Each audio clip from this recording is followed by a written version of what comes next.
Assalamualaikum warahmatullahi wabarakatuh. Selamat pagi, salam sejahtera untuk saudara semua. Mudah-mudahan dalam kondisi sehat ya. Saudara, setelah pada pertemuan-pertemuan sebelumnya, saudara belajar, berlatih tentang proyeksi Eropa dan proyeksi aksonometri. Kali ini kita memasuki topik baru, yaitu proyeksi miring atau proyeksi oblik, ya, oblik projection. Nah, sepertinya kalau saudara mengingat ya tampilan atau prinsip-prinsip proyeksi aksonometri, nah serupa dengan itu tampilan dalam proyeksi miring ini tidak jauh berbeda ya, hanya persoalan sudut dan persoalan panjang sumbu yang perbandingan sumbu yang agak berbeda ya, tapi pada prinsipnya sama, hanya berbasis pada sudut dan berbasis pada sumbu. Baik. Nah, saudara, apa itu proyeksi miring? Nah, ini adalah penjelasan ya ringkas tentang apa itu proyeksi miring. Nah, sama halnya juga dengan proyeksi aksonometri, proyeksi miring ini lebih menampilkan objek ke dalam tampilan gambar yang tiga dimensional. Ya, tampilannya tiga dimensional. Misalnya saudara kalau dalam gambar ini ya, dalam ilustrasi ini saudara disediakan sebuah proyeksi Eropa ya, gambar atau objek dengan tampilan tampak depan, tampilan tampak samping, dan tampilan tampak atas ya. Kemudian diproyeksikan secara tiga dimensional menjadi objek semacam ini ya. Nah, agak unik ya, agak berbeda dengan proyeksi aksonometri ya tampilannya, tapi mirip-mirip ya, mirip ya, tapi agak berbeda.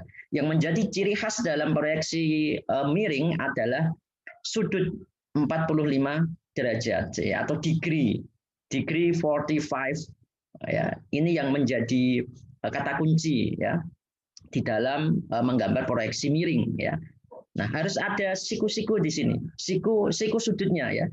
Nah, bisa tampilan yang semacam ini ya, bisa tampilan yang semacam ini ya. Nah, gambar proyeksi miring saudara ini populer di Eropa kira-kira abad ke-16 yang merupakan sebuah metode menggambar tiga dimensional yang paling mudah untuk dipahami ya, dibanding proyeksi aksonometri ya, dibanding perspektif ya. Proyeksi miring ini paling mudah dipahami dan paling enak dipandang ya, paling mudah dibuat juga ya. Nah, gambar ini merupakan tampilan miring ya, tampilannya miring, itulah sebabnya disebut sebagai proyeksi miring ya. Yang menjadi catatan pertama adalah bagian tertentu ini seolah-olah tampak depan itu flat ya, datar ya, seperti contoh yang ini ya, tampak depan dari objek ini tampaknya flat ya. Flat itu berarti sejajar dengan garis sumbu X ya, tampak flat. Sedangkan sisi yang lain digambarkan secara miring ya, agak-agak miring ya, agak serong ya. Nah, bila saudara amati ya, saudara pikir rasanya kan tidak mungkin ya, tidak mungkin kita bisa melihat tampak depan sebuah benda ya, tampak depan benar-benar flat, tampak depan persis ya, secara ortogonal, tetapi sampingnya kelihatan. Ini kan nggak mungkin ya, kecuali benda itu memang benar-benar diputar atau benar-benar ditarik sehingga benar-benar menceng ya, atau miring ya. Rasanya kan tidak mungkin ya. Ya seharusnya kan semacam ini ya. Tetapi ya dengan proyeksi miring semua menjadi mungkin ya. Sekalipun kita melihat benda itu tampak depan ya, flat ya, tegak lurus tampak depan, tetapi kita juga memungkinkan untuk seolah-olah bisa melihat tampak sampingnya secara miring ya. Seharusnya kita tidak bisa melihat sisi ini atas, juga sisi samping ya, hanya bisa melihat depan saja. Logisnya ya, berdasarkan pandangan mata kita. Tapi di proyeksi miring kita juga bisa melihat depan secara sempurna, atau actual size-nya juga benar-benar jelas. Kemudian tampak samping kanan atau kiri atau tampak atas itu juga diperlihatkan. Inilah uniknya proyeksi miring. Nah, versi yang ini juga begitu ya. Tidak mungkin kita bisa melihat tampak atas secara siku-siku penuh ya. Secara siku-siku penuh ya. Tidak mungkin ya. Jika kita bisa melihat ini, otomatis kita tidak bisa melihat sisi samping ya. Yang ini yang berwarna kuning juga yang berwarna abu-abu gelap. Nggak mungkin ya, kita melihat frontal tampak depan ini ya. Tampak yang atasnya, secara frontal tampak atas ini kita melihat siku-sikunya sempurna ya. Tapi kok kita bisa menampilkan yang sisi yang lain. Nah, inilah uniknya proyeksi miring. Kelihatan nggak rasional ya, kelihatan tidak rasional. Tetapi justru ini dimungkinkan dalam proyeksi miring ya. Mirip-mirip dengan gambar karya anak-anak ya. Nah, kalau anak-anak membuat kubus, membuat apa itu ya, membuat bentuk-bentuk tiga dimensional itu kan seperti tipe-tipe proyeksi miring ya. Menceng sana sini ya. Nah, ini uniknya Saudara ya. Nah, ciri khas yang lain selain ada siku-siku tentu ada sudut 45 derajat ya. Sudut 45 derajat itu digunakan ya di dalam proyeksi miring ini. Nah, bagaimana nanti kita lihat bersama. Baik, selanjutnya. Nah, proyeksi miring itu memiliki beberapa jenis, Saudara ya, sama dengan aksonometri yang memiliki 3 jenis, isometri, dimetri, trimetri. Sedangkan proyeksi miring ini memiliki 4 tipe atau 4 jenis, yaitu pertama adalah proyeksi Cavalier ya, atau Cavalier, kemudian kedua adalah proyeksi kabinet, ketiga proyeksi planometri, dan keempat proyeksi militer. Keempat proyeksi miring ini kita akan berlatih ya untuk menggambar ini ya. Nah, setelah ini ya. Nah, ini adalah 4 jenis proyeksi miring yang harus kita kuasai ya di dalam topik kita kali ini ya. Ada 1 kavaleri, 2 kabinet, 3 planometri, dan keempat militer. Baik, kita kupas satu persatu, Saudara. Mengapa ini dibedakan? Ya, karena diklasifikasikan berdasarkan sumbunya atau panjang rusuk-rusuk tiap objek ya. Kemudian kedua berdasarkan sudutnya atau angles. Jadi ada 2 prinsip yang utama, sudutnya dan panjang sumbu atau panjang rusuk-rusuk tiap bangun itu ya. Sama prinsipnya dengan proyeksi aksonometri. Nah, apa perbedaan secara spesifik keempat jenis proyeksi miring ini? Kita kupas satu persatu. Nah, pertama adalah Cavalier atau kavaleri ya. Nah, Saudara simak ya, ada sumbu X, sumbu Y, sumbu Z. Ya, di dalam sumbu X, sumbu Y, sumbu Z ini terletak garis rusuk A, garis rusuk B atau garis tinggi. Garis rusuk A ini garis lebar benda atau objek. Kemudian sumbu Z ini melekat juga di sini garis garis rusuk C ya, garis rusuk C pada sebuah objek ya. Nah, prinsip yang pertama sudut, Saudara. Dalam kavaleri, sudut A ini 0 derajat. Jadi garis rusuk ya A ini menempel pada sumbu X ya. Nah, sedangkan sudut B ini 45 derajat ya, 45 derajat ya. Oke, jadi sumbu A saya simbolkan dengan garis berwarna orange. Kemudian rusuk A ya, kemudian rusuk B saya simbolkan dengan garis berwarna hijau, dan rusuk C saya simbolkan ya dengan garis yang berwarna itu. Ya, saya ulangi, mohon maaf. Yang A ini saya simbolkan warna orange, yang B saya simbolkan warna hijau, dan C saya simbolkan warna kuning. Ya, jadi prinsip pertama sudut sudah, kemudian prinsip kedua adalah panjang rusuk yang melekat pada tiap-tiap garis sumbu ya. Rusuk A ini dibanding rusuk B dibanding rusuk C 1:1:1. Artinya apa? Bila ada objek secara real actual size-nya itu adalah 4 cm 4 cm 4 cm ya, maka kubus itu digambar di dalam kavaleri ya tetap 4 cm 4 cm dan 4 cm. Jadi actual size-nya digambar berdasarkan sesuai dengan full size-nya, atau full size-nya itu digambarkan berdasarkan actual size-nya 1:1:1. Bagaimana jika perbandingannya 1:1:1 ya, maka ketika ada objek real ukuran itu 4x4x4, maka digambarkan di sini 4x4x setengahnya 4 berarti 2, berarti 4x4x2 itu jika perbandingannya 1:1:1. Namun di sini prinsip Cavalier perbandingan ABC, rusuk ABC itu 1:1:1. Jadi actual size-nya itu harus sesuai dengan full size-nya. Jadi 4 cm ya digambar 4 cm, 2 cm digambar 2 cm, begitu ya. Nah, itu 2 prinsip utama, prinsip rusuk dan prinsip sudut untuk kavaleri. Nah, sekarang masuk ke jadinya semacam ini, Saudara. Ya, jika digambar maka akan semacam ini ya. Kemudian kabinet ya. Prinsip dari proyeksi miring kabinet ya berdasarkan sudut dan berdasarkan rusuknya. Kita lihat sudutnya, Saudara. Nah, sudut A tetap 0 derajat, sudut B 45 derajat. Sama ya dengan kavalir ya, sama. Sama ya. Dari segi sudut sama. Yang membedakan adalah dari segi rusuknya. Rusuk A sama, rusuk B sama. Nah, rusuk C ini setengah. Ya, kalau yang kavalir ABC perbandingannya 1:1,5. Kalau kabinet perbandingannya 1:1,5. Artinya jika ada sebuah kubus real itu ukurannya 4 cm x 4 cm x 4 cm gitu ya, maka digambar proyeksi kabinet itu menjadi 4 cm, 4 cm dan 2 cm. Mengapa 2 cm? Karena setengahnya 4 adalah 2 ya. Jadi A itu digambar 4 karena realnya memang 4, B digambar 4 karena realnya memang 4. Kemudian C digambar 2 cm ya, karena setengahnya dari 4 cm tadi. Nah, kemudian jika dijadikan objek secara utuh ya semacam ini. Ya, objeknya semacam ini. Ya, cukup jelas ya, Saudara, ini prinsip yang kedua untuk gambar proyeksi kabinet. Ketiga adalah jenis proyeksi planometri ya, planometri. Nah, perhatikan prinsip sudut dan rusuknya ya.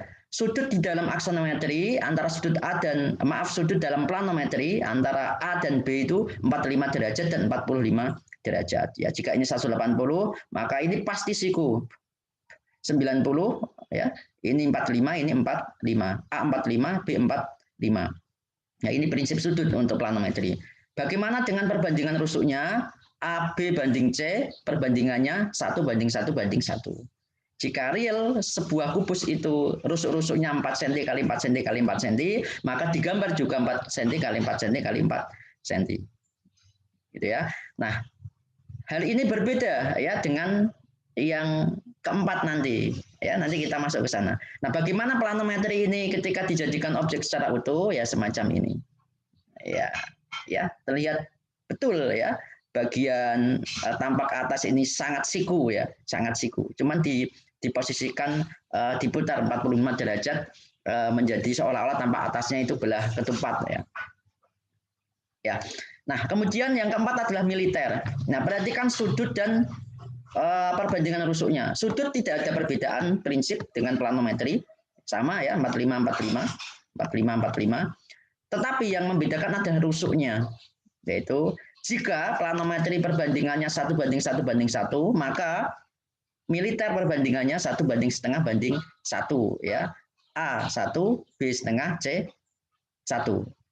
Bila ya seolah-olah sebuah kubus secara real itu 4 cm 4 cm 4 cm, digambar di pelak militer itu menjadi 4 cm, 2 cm dan 4 cm. Tingginya menjadi 2 cm. Mengapa? Karena perbandingan rusuk B-nya setengah dari ukuran real. Begitu ya, Saudara. Nah, jika ini digambarkan secara utuh, ya menjadi semacam ini. Ya, baik. Jadi, ya terlihat bagian tampak atas itu siku-siku betul, ya siku betul. Hanya digambarkan dalam belah ketupat, ya persegi betul, digambarkan dalam belah ketupat, ya persegi betul. Dan ya yang membedakan adalah ketinggiannya, setengahnya dari ukuran real, ya ini. Itu Saudara ya, 4 prinsip dari menggambar proyeksi miring, baik itu kavaler, kabinet, planometri dan militer. Nah, bagaimana sekarang cara membuatnya, cara mempraktikannya? Ya, mari kita praktikkan ya, Saudara-saudara. Nah, misalnya diketahui soal berikut ini ya, soal berikut ini. Diketahui sebuah gambar proyeksi Eropa. Ya, tampak depan, tampak atas dan tampak samping semacam ini nih. Nah, kita diminta untuk merubah ya tampilan 2 dimensional ini menjadi tampilan 3 dimensional versi kavalir ya, proyeksi miring ya. Baik, nah kita asumsikan atau kita imajinasikan bentuk 3 dimensionalnya itu kira-kira semacam ini, Saudara. Ya, semacam ini bentuk 3 dimensionalnya. Nah, persoalannya bagaimana kita menggambar ini menjadi tampilan Cavalier sesuai dengan prinsip-prinsip yang benar ya.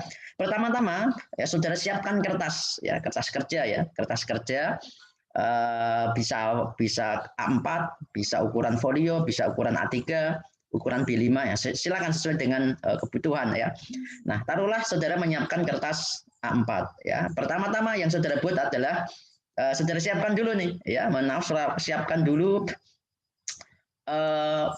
peralatan-peralatan menggambarnya ya, ada pensil ya, kemudian ada penggaris siku, ini senjata wajib ya untuk saudara harus ada, kemudian ada busur derajat. Oke, sediakan itu ya. Nah, setelah itu saudara buat garis ini saudara ya, buat garis, nah ini ya, buat garis mendatarnya ya, buat garis horizontalnya ya di dalam kertas kerja saudara, kemudian saudara buat, nah ini sebagai sumbu X ya. Nah, kemudian saudara buat garis tingginya, ini sebagai sumbu apa? Sumbu Y ya. Ya. Kemudian buat garis kedalamannya atau kita sebut sebagai sumbu Z. Jadi saudara buat sumbu X ya, kemudian sumbu Y dan sumbu Z ya. Di sumbu X inilah nanti akan melekat rusuk A, dan sumbu Y ini melekat rusuk B, dan sumbu Z ini melekat rusuk Z ya. Baik. Nah, kemudian ambil jangka ya, atau penggaris saudara ukur 4 cm 4 cm 4 cm ya. Ya, ukur 4 cm 4 cm 4 cm. Ya. Mengapa 4 cm saudara? Ya, ingat ya, ukuran di dalam soal 4 cm. Dan kebetulan prinsip dari Cavalier adalah perbandingan rusuk ABC itu 1:1:1. Maka 4 cm digambar 4 cm ya, semacam ini. Cukup jelas ya. Setelah itu kita lanjutkan. Nah, kalau sudah, kita tinggal mengikuti saja garis-garis tinggi dan garis-garis kedalaman serta garis-garis lebar ya pada objek ini ya, dalam menggambar ini secara sejajar satu dengan yang lainnya. Baik, ini garis tinggi ya. Ya, garis tinggi sisi yang ini sejajar dengan ini. Kemudian kita lanjutkan ya, sejajar dengan tinggi, sejajar dengan lebar. Kita lanjutkan saja. Baik, ya. Sudah jadi nih, ya. Kemudian kita lanjutkan kembali. Nah, saudara gunakan pensil H ya untuk membuat garis bantu ini. Kita sebut ini garis bantu, pensil H ya. Pensil yang sangat tipis. Nah, kalau sudah, kemudian saudara, nah, ini kan, nah, oke, ini untuk membuat sisi ini, ya, garis ini kita buat di sini. Nah, kemudian, nah, buat garis bantu untuk membuat sisi yang ini. Oke, nah, ini tampak depannya kan ini ya, saudara ya, tampak depannya. Atau bisa tampak depannya yang ini, bisa tampak depan. Ya, posisinya bebas, saudara ya, sesuai dengan keinginan ya. Ya, posisi mana yang bagian depan, mana yang samping, ini tidak begitu persoalan. Yang penting prinsipnya benar. Nah, kita lanjutkan. Ini untuk garis yang ini. Kemudian untuk garis yang bawah, ya, yang ke bawah ini, ya, ya. Nah, kalau sudah jadi seperti ini, tinggal kita tebalkan, saudara, menggunakan pensil HB. Nah, kita tebalkan, ya, iya, ya. Terus, ya. Jadi, saudara, ya, jadi, saudara, ya. Ini 2 cm, ini 2 cm, relnya ini juga 2 cm, 2 cm, ya. Iya. Baik. Nah, ini saudara ya. Nah, sudah jadi dan sangat mudah menggambar aksonometri, bukan aksonometri, ini miring ya. Kavaleri. Nah, ini menggambar kavaleri.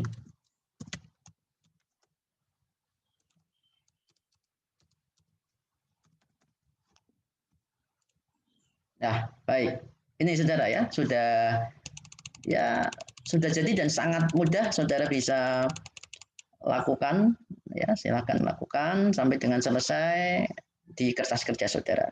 Nah, selanjutnya apa yang saudara bisa lakukan di dalam kuliah hari ini, yaitu saudara melanjutkan nih, melanjutkan untuk menyelesaikan bagaimana tampilan ini tadi ya ke dalam proyeksi kabinet planometri dan militer. Submit tugas saudara di Elina apps.universitas.id garis miring 230 ya, saudara submit di sini ya. Selamat belajar, semoga sukses dan silakan berlatih sebaik mungkin ya. Terima kasih. Wassalamualaikum warahmatullahi wabarakatuh.